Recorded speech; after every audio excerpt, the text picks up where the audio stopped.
Hello दोस्तों, क्या कभी आपने सोचा है अगर एक दुकान ऐसी हो जहां हर बल्ब के जलने के साथ एक नया राज सामने आए और जब लाइट बंद हो जाए तो बस अंधेरा नहीं कुछ और भी जाग जाए। यही कहानी है लाइट शॉप की, एक ऐसी जगह जहां रोशनी सच्चाई दिखाती है और अंधेरा उसे हमेशा के लिए छिपा देता है। आज हम खोलेंगे इस रहस्यमयी शॉप के दरवाजे और जानेंगे इसके अंदर छिपे डर और सस्पेंस की कहानी। स्टार्टिंग में कहानी थोड़ी पेचीदा है जिसे समझना थोड़ा मुश्किल है, पर लास्ट में सब क्लियर हो जाता है। तो वीडियो को लास्ट तक जरूर देखिएगा। तो बिना किसी देरी के चलते हैं सीधा कहानी की तरफ।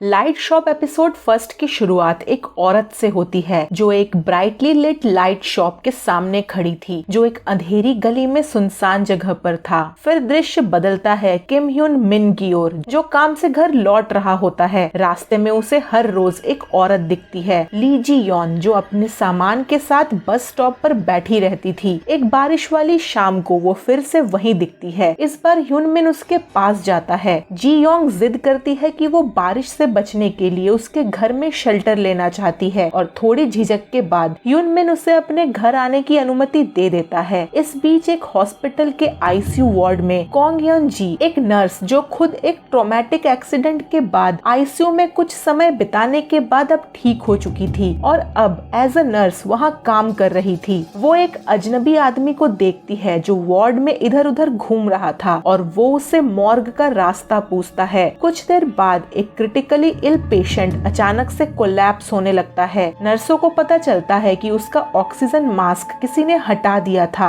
सारी कोशिशों के बावजूद डॉक्टर मरीज के परिवार से कहते हैं कि अब उसकी जिंदगी सिर्फ उसकी इच्छा शक्ति पर निर्भर करती है। दूसरी तरफ कांग ब्योन जिन, जो लगातार ठंड महसूस करने की बीमारी से जूझ रहा था, वो गर्म रहने की कोशिश करता है लेकिन उसकी सारी कोशिशें बेकार जाती है। साथ में ही उसे हमेशा एक कुत्ते की आवाज परेशान कर रही थी। आगे हम उसी रहस्यमयी आदमी को देखते हैं जिसे यंग जी ने पहले देखा था, जो वॉन योंग की लाइट शॉप में आता है लेकिन कुछ खरीदे बिना ही चला जाता है। कई लोग उस दुकान से गुजरते हैं, कोई बल्ब, कोई लालटेन खरीदता है, लेकिन कुछ लोगों को वॉन यंग अंदर आने से रोक देता है, जिसमें शामिल थे पार्क हेवॉन जो लाल हील्स पहने होती है और कांग ब्योंग जिन। आगे एक स्कूल में जू युन जू अपने दोस्तों के साथ पढ़ाई कर रही होती है। बातचीत के दौरान वो कैंपस में घूमने वाले भूत की अफवाह पर चर्चा करते हैं। वहीं खिड़की के बाहर खड़ी एक अजीब सी लड़की को देखकर ह्यूनजू हाथ हिलाती है। बाद में जब वो अपने दोस्तों से अलग होती है तो अपनी माँ के लिए बल्ब खरीदने एक अंधेरी गली में जाती है। वहीं उसकी मुलाकात होती है वॉन यंग से, जो उसकी जिंदगी में पहले से ही किसी न किसी रूप में मौजूद था। ह्यूनजू उसे बताती है कि उसके पास ऐसे लोगों को देखने की शक्ति है जिन्हें और कोई नहीं देख पाता। वॉन यंग उसे चेतावनी देता है, उन लोगों से सावधान रहो जो थोड़ा अजीब लगते हैं लेकिन आम लोगों की तरह घुल मिल जाते हैं। अगर तुम ऐसे किसी को देखो तो भी उन्हें सामान्य लोगों की तरह ही ट्रीट करना। वहाँ से जाने से पहले वॉन यंग उसे एक मैनुअल टॉर्च देता है और कहता है कि जल्दी घर पहुँच जाओ। एपिसोड का अंत किम ह्यून मिन के अपार्टमेंट में होता है जहाँ वो जी योंग में कुछ बेहद डरावना नोटिस करता है। उसके नाखून उसकी हथेलियों के अंदर उगे हुए थे। जब जी वॉन अपना सूटकेस खोलती है तो उसमें औजार दिखाई देते हैं। इसी बीच दृश्य कट होता है। ह्यूनजू अपने घर पहुंचती है और देखती है कि जी योन ह्यून मिन के अपार्टमेंट से बाहर निकल रही है और उसके सूटकेस से खून टपक रहा होता है। लाइट शॉप एपिसोड सेकंड की शुरुआत यून सन हे से होती है जो किराए पर घर ढूंढ रही होती है। ज्यादा विकल्प ना मिलने के कारण वो अनिच्छा से 3 कमरों वाला एक घर लेती है, भले ही उसमें से एक कमरा हमेशा के लिए बंद रहता था। घर में शिफ्ट होने के कुछ समय बाद सनहे के साथ अजीब घटनाएं होने लगती है। कभी घर की लाइट अपने आप बंद हो जाती है, कभी उस बंद कमरे के अंदर का बल्ब जलता हुआ दिखता है और कभी उसे हल्की हल्की गुनगुनाहट या गाने की आवाजें सुनाई देती है। इसी बीच एक हाई स्कूल छात्र हो जी वुंग अंधेरी गली से गुजरते हुए डर को शांत करने के लिए खुद गाना गुनगुनाने लगता है। दृश्य बदलता है कोंग ह्यन जी की ओर जो अस्पताल में अपनी ड्यूटी पर होती है। डॉक्टर आपस में बात कर रहे होते हैं एक आईसीयू मरीज की जीने की इच्छा के बारे में जो तमाम इलाजों के बावजूद अभी भी जिंदा है। इस बात को सुनकर यंग जी अपने अतीत को याद करने लगती है, वो समय जब वो खुद एक भयानक हादसे के बाद आईसीयू में भर्ती थी।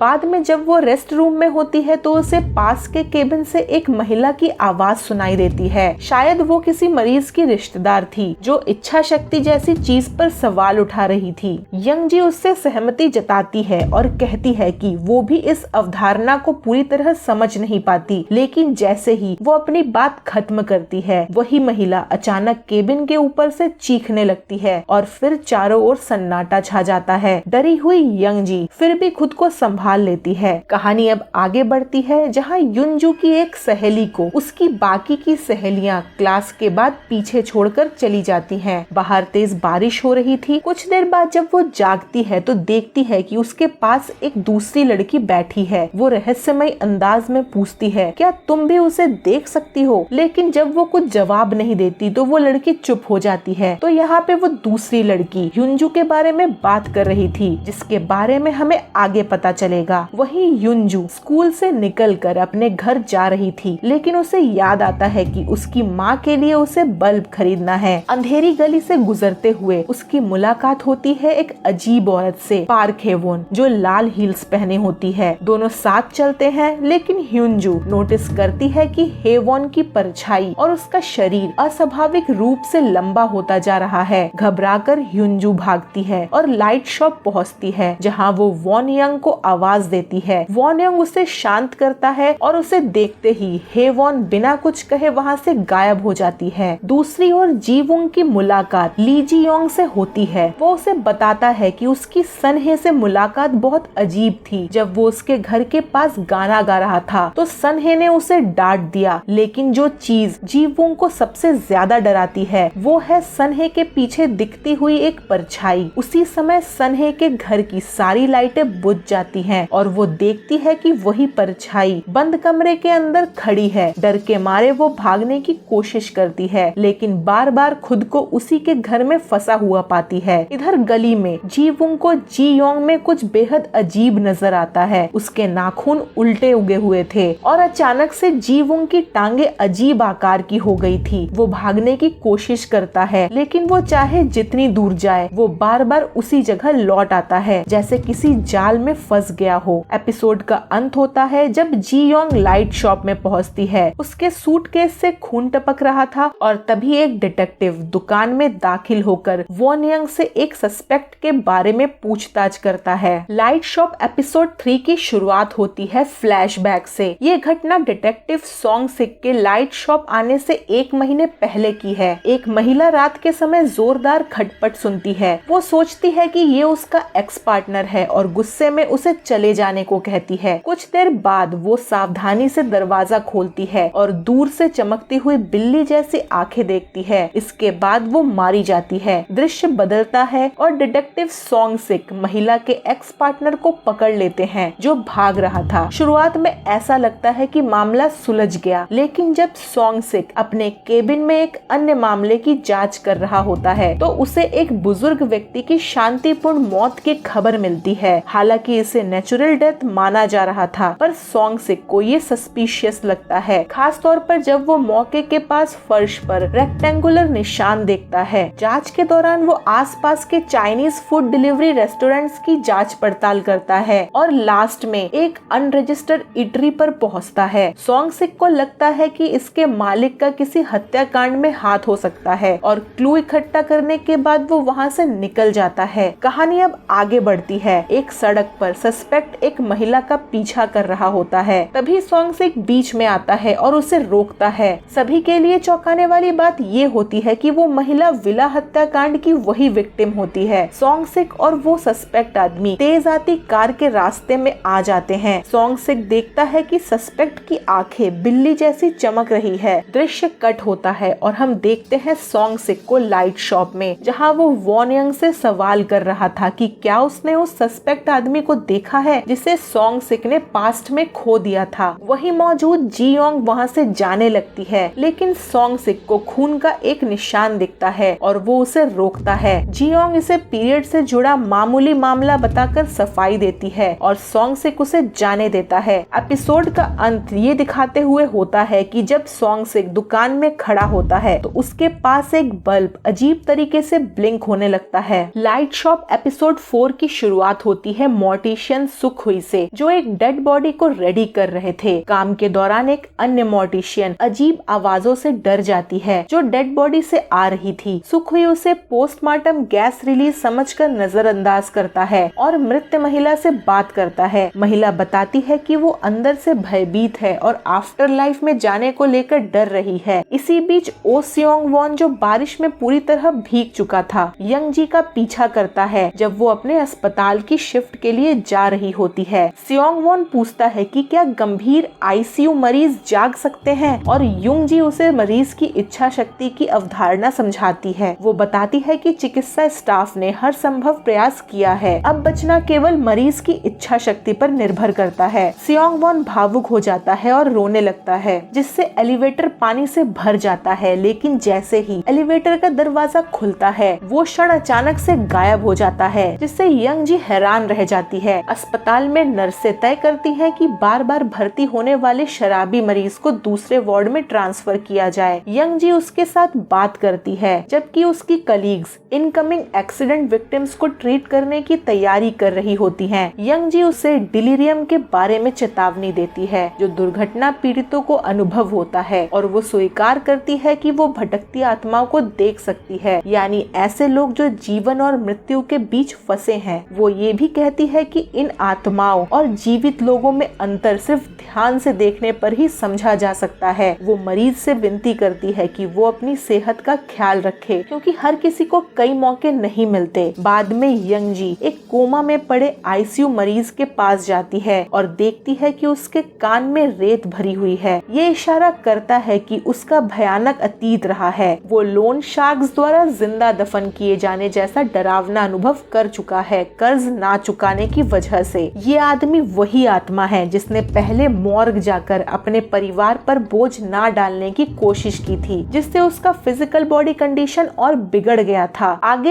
यंग जी अपनी खुद की कहानी साझा करती है, कैसे उसने जीने की इच्छा पाई और हेड नर्स के मदद से जीवन में लौट सकी। मरीज को जीवन से फिर से जोड़ने के लिए वो उसके कान में ईयरफोन डालती है और एक पीसफुल सॉन्ग चलाती है और उम्मीद करती है कि ये उसके जीने की इच्छा को फिर से जगाएगा। दूसरी तरफ युनजू, जो अभी भी लाल हील्स पहने महिला पार्क हेवोन से हुई मुलाकात से परेशान थी, वो कांग ब्योन जिन से मिलती है, जिसका शरीर अजीब तरह से बर्फ से जमा हुआ दिख रहा था। उसके असामान्य व्यवहार को देखकर युनजू तुरंत वहाँ से निकल जाती है और घर की ओर भागती है। घर पहुंचकर वो अपनी माँ को गले लगाती है। बाद में पता चलता है कि वो वही मृत महिला है जिसे एपिसोड की शुरुआत में दिखाया गया था, जो मर चुकी थी और उसके बॉडी को फ्यूनरल के लिए रेडी किया जा रहा था। एक चौंकाने वाले ट्विस्ट में पता चलता है कि सभी मुख्य पात्र सॉन्ग सिक, किम युन मिन, युन सन हे, हो जी वुंग और कांग ब्योन जिन अस्पताल के मरीज हैं, जो जीवन और मृत्यु की लड़ाई लड़ रहे हैं और कहीं आफ्टर लाइफ में फंसे हुए हैं। लाइट शॉप एपिसोड 5 की शुरुआत होती है नरेटर के विचारों से। वो बताता है कि अधिकांश लोग जो मृत्यु के करीब अनुभव करते हैं, जागने के बाद अक्सर एक जैसी अजीब और समान झलकियां देखते हैं। ये हमारे पात्रों की असली जिंदगी की कहानियों को खोलने का मंच तैयार करता है। इस दौरान ली जियोंग अपने घर को छोड़ के कहीं दूर जा रही थी, क्योंकि उसके बॉयफ्रेंड ह्युन मिन की माँ ने उसे अपने बेटे से ब्रेकअप करने को कहा था, क्योंकि जियोन सुन और बोल नहीं सकती थी। उसी समय ह्युन मिन जियोन से मिलने जा रहा था। वो उसे शादी के लिए प्रपोज भी करने वाला था। उसी समय सॉन हे और उसकी साथी पार्क हेवोन, वही लाल हील्स वाली महिला, एक अपार्टमेंट ढूंढ रहे थे। लेकिन इस दौरान उनका तेज विवाद हो जाता है। तकरार का कारण था कि लोग उनके रिश्ते को कैसे देखते हैं, खासकर उनकी उम्र के अंतर के कारण। इसी बीच ओ सियोंग वॉन, जो बस ड्राइवर था और वही व्यक्ति था जो पहले एलिवेटर में यंग जी से मिल चुका था, उसके बस में एक छोटी टेक्निकल फॉल्ट थी और वो गैरेज जाने का फैसला करता है। लेकिन तेज बारिश के कारण यात्री लगातार बस में चढ़ते रहते हैं। उनमें शामिल थे ह्युन मिन, हे वॉन और सॉन्ग हे।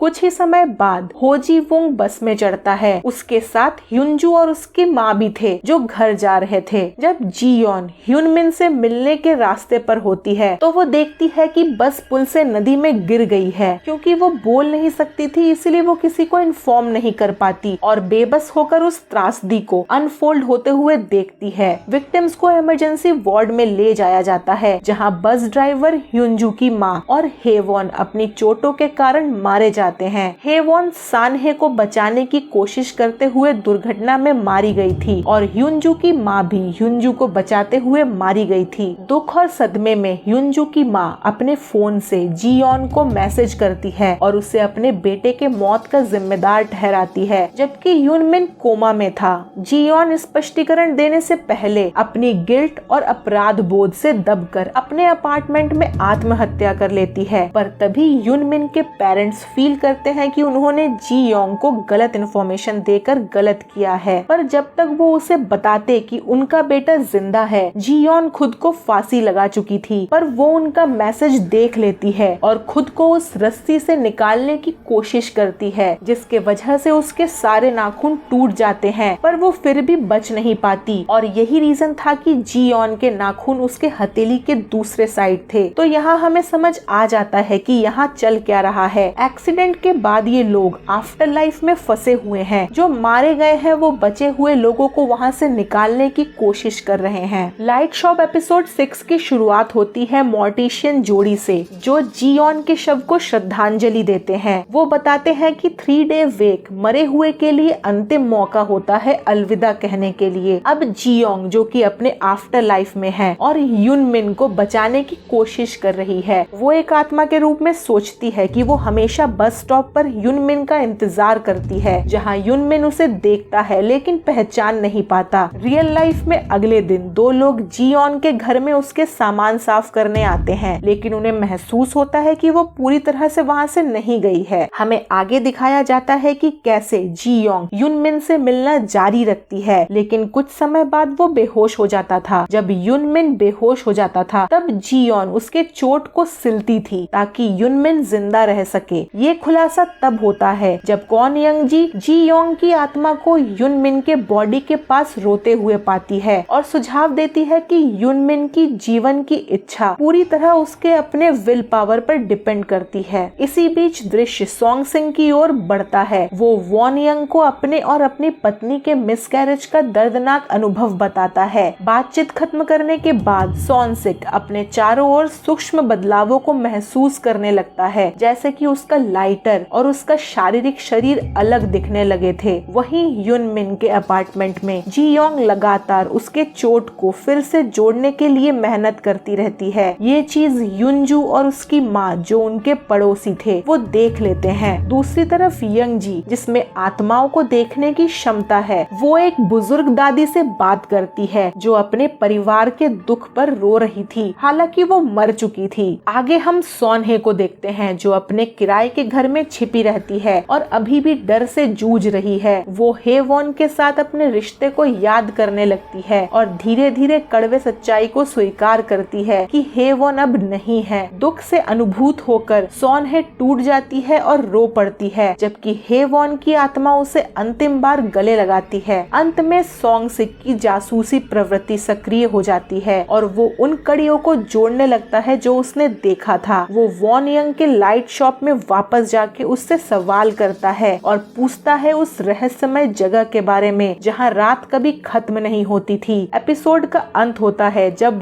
वॉन यंग अपने चश्मे को हटाता है और उसके आंखें बिल्ली जैसी चमकती हुई दिखाई देती है। लाइट शॉप एपिसोड 7 की शुरुआत होती है सोंग सिक के सवालों से। वो जानना चाहता है कि लाइट शॉप असल में कैसी जगह है। फ्लैशबैक के माध्यम से हमें वॉन यंग का अतीत और दुखद कहानी पता चलती है। वॉन यंग और उसकी बेटी भूकंप के वजह से एक बिल्डिंग के नीचे फंस गए थे और उसकी बेटी मलबे के नीचे दब जाती है। उसे बचाने के लिए वॉन यंग लाइट शॉप तक पहुंचता है जहां वो दुकान के मालिक से मदद की भीख मांगता है लेकिन दुकानदार मदद करने से इनकार कर देती है। हताश वॉन यंग दुकान को तोड़ने की कोशिश करता है लेकिन दुकानदार अपने सुपरनैचुरल नजरों से उसे रोक देती है। यही वॉन यंग को एहसास होता है कि वो पहले ही मर चुका है। अपनी बेटी को बचाने के लिए वो एक सौदा करता है। वो लाइट शॉप का मालिक बन जाता है और उस औरत को मुक्ति मिल जाती है। बदले में उसकी बेटी तक वो उसके लाइट को पहुंचाता है, जिससे उसकी बेटी की जान बच जाती है। वॉन यंग डिटेक्टिव को समझाता है कि वो असल में जीवित है और बताता है कि लाइट शॉप कैसे काम करती है। ये जगह असल में आफ्टर लाइफ थी, जहाँ वो लोग जो अपनी जिंदगी अधूरी छोड़कर चले आए थे वहाँ अपना बाकी समय बिताते हैं। वहीं वो अपनी मौत को स्वीकार नहीं कर पाते, वे अंधकार में भटकते हैं, अपनी नियति से अनजान। वॉन यंग डिटेक्टिव को आगे समझाता है कि वो भटकने वालों को उनकी असली परिस्थितियों के बारे में क्यों नहीं बताता। यदि वे आफ्टर लाइफ में अपने समय को याद करे तो वो जीवन और भ्रम की सीमा को धुंधला कर सकते हैं। वो ये भी बताता है कि सुपरनेचुरल आंखों वाला आदमी जिसका डिटेक्टिव पीछा कर रहा था वो उस लाइट शॉप में आ चुका है और अपने रियल लाइफ में वापस जा चुका है। इसके बाद सॉन्ग सिक अपने लाइटर को खोलता है जो उसके जीवन की रोशनी का प्रतीक है और सीधे अस्पताल में उसकी आँख खुलती है। दृश्य फिर से बदलता है और हम देखते हैं वो आदमी जिसे हमेशा ठंड लगती थी वो अपने अपार्टमेंट से जमी हुई स्थिति में आखिरकार बाहर निकल आता है ताकि वो उस कुत्ते को ढूंढ सके जो लगातार भौंक रहा था। वो कुत्ते को ढूंढता है और पता चलता है कि असली जिंदगी में वो पहाड़ों में खो जाने के बाद हाइपोथर्मिया के कारण कोमा में था। उसके पालतू कुत्ते ने उसकी जान बचाई थी जब तक कि मदद उस तक नहीं पहुंची थी। वो कुत्ता भी घायल था पर उसने उस आदमी को बचा लिया, पर वो कुत्ता खुद मर गया था।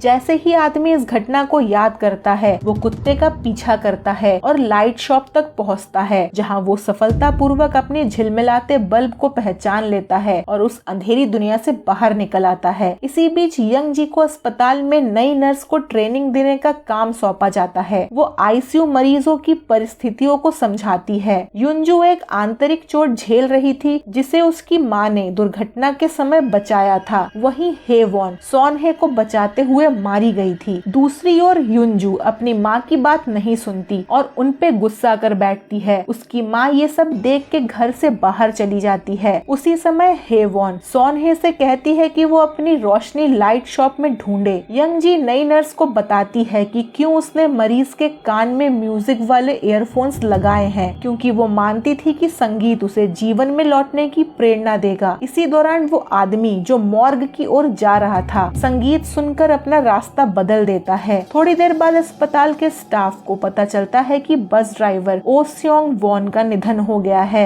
आफ्टर लाइफ में ओ सियोंग वॉन बास्केटबॉल का पीछा करता है जिसे यंग जी ने स्टूडेंट हो जी वोंग के बिस्तर के नीचे रखा था। वो जी वोंग को एक गली में बैठा हुआ पाता है और उसे लाइट शॉप में ले जाता है। बाद में ओ सियोंग वॉन दुर्घटना के लिए जी वोंग से माफी मांगता है क्योंकि कहीं न कहीं उसके वजह से ही एक्सीडेंट हुआ था। जी वोंग बताता है कि सॉनहे घर में फंसी हुई है और फिर वो लाइट शॉप में अपने लाइट को पहचान के वापस अपने असली दुनिया में चला जाता है और ये एपिसोड यही खत्म हो जाता है। लाइट शॉप एपिसोड 8 की शुरुआत 5 साल पहले होती है जब यंग जी आईसीयू वार्ड में थी। वो एक लंबे कोमा से जागती है। हेड नर्स उसे वही म्यूजिक प्लेयर रखने को कहती है जिसका यूज उसने उसे वापस रियल लाइफ में लाने के लिए किया था। सालों बाद वो उसी म्यूजिक प्लेयर का यूज उस आईसीयू मरीज के लिए करती है जो मॉर्ग की तलाश में था। दृश्य फिर प्रेजेंट में आता है जहां वही मरीज वापस असली जिंदगी में लौट आया था। दूसरी तरफ जी योंग युनमिन को फिर से जोड़ने में लगी रहती है और इंतजार ना करके वो बस में चढ़ती है और युनमिन से सवाल करती है कि वो उसे क्यों नहीं पहचान रहा। उसी समय युनमिन अपने शरीर पर लगी चोट को महसूस करता है। वो घर पहुंचते हैं। आखिरकार वो जी वॉन को पहचान लेता है और जी वॉन उसे लाइट शॉप जाने की सलाह देती है।